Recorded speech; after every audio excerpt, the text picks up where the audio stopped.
આ પ્રથમ વિડીયોમાં અમે ટર્મિનલ આદેશો જોવા જઈ રહ્યા છીએ। સૌપ્રથમ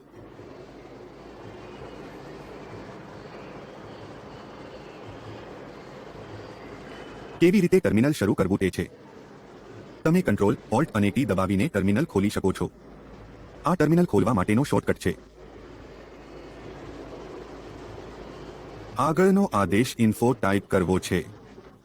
અહીં તમને શેલ વિશે માહિતી મળશે।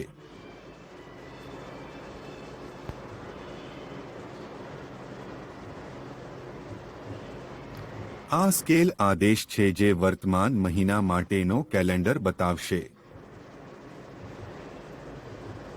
જો તમે કોઈ ખાસ વર્ષનો કેલેન્ડર જોવો છો ત્યારે કોલ અને પછી વર્ષ લખો। અહીં અમે મહિના અને વર્ષના કેલેન્ડર જોઈશું।